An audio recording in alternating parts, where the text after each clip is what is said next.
Bonjour.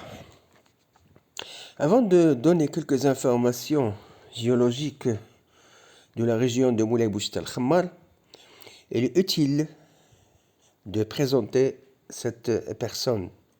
En fait, il s'agit de Hajj Mohamed Ben Moussa Ben Abdullah Ben Ahmed. Son mausolée se situe dans la province de Taounat et généralement son mousm se tient chaque année au mois d'août. Moulay Boucht al-Khammar est connu être un homme pieux, doublé d'un citoyen pleinement engagé dans la lutte contre l'ignorance et la transmission du savoir afin de renforcer la foi de la population. Il a également apporté un soutien moral aux soldats lors de la bataille de Ouad al-Makhazin. La région de Moulay Boucht al-Khammar est située dans le nord-est du Maroc.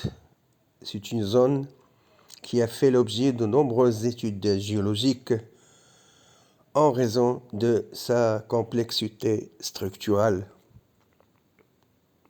C'est une région qui présente diverses structures géologiques telles que des failles, des bassins et des diapirs. Ces diapirs qui sont parfois partiellement ou totalement masqués par la couverture sédimentaire.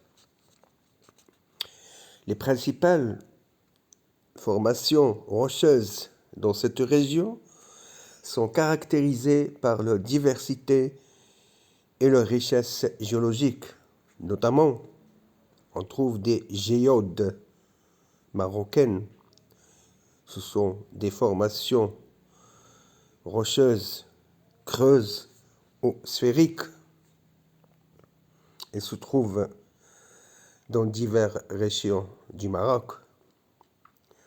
On trouve aussi des calcaires liasiques. Ce sont des formations calcaires qui datent du Lias. Le Lias, c'est une période du Jurassique inférieur. Ils peuvent contenir, ces calcaires-là, ils peuvent contenir des fossiles qui témoignent de l'histoire géologique de cette région. On trouve aussi des formations triasiques.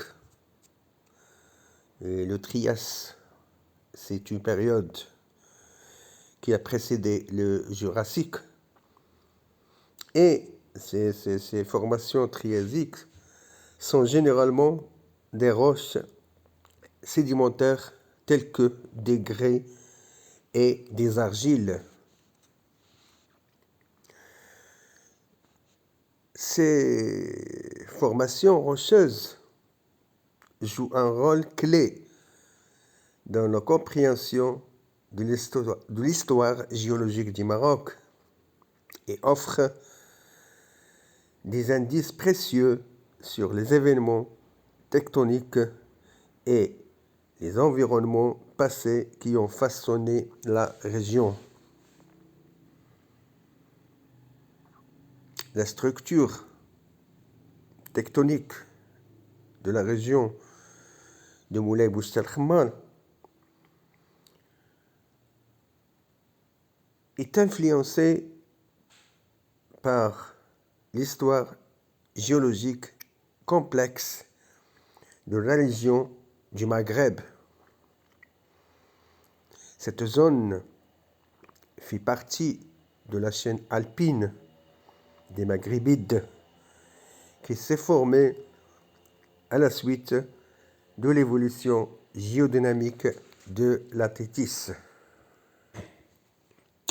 Voici quelques éléments clés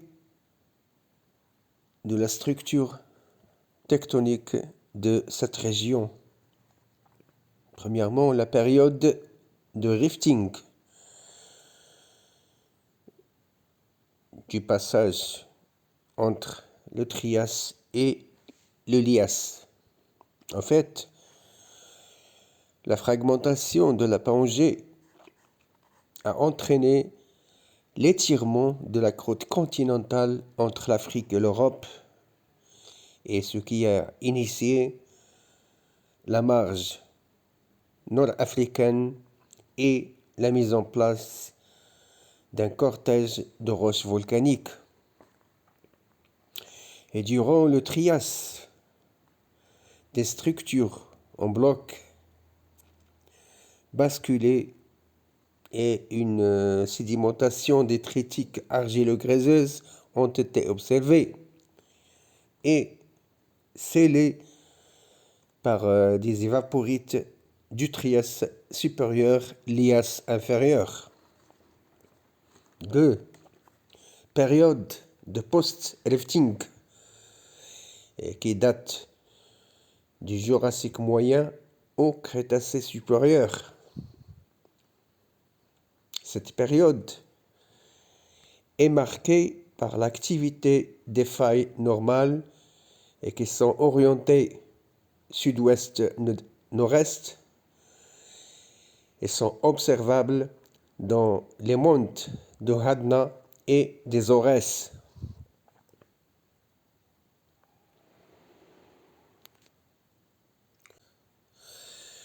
L'épandage gréseux s'est poursuivi au Jurassique supérieur dans l'Atlas saharien occidental avec une généralisation des dépôts détritiques au Crétacé inférieur. 3. La période d'inversion et qui date du début du tertiaire allant jusqu'à nos jours. L'inversion tectonique a débuté au début du tertiaire et se poursuit jusqu'à nos jours. Cette période est caractérisée par des mouvements du matériel évaporitique pour former des dômes. Et certaines de ces dômes évoluent en diapir. Donc la région de Moulay Boustan al-Khammar est caractérisée par une histoire tectonique complexe avec des structures profondes influencées par des forces tectoniques dynamiques.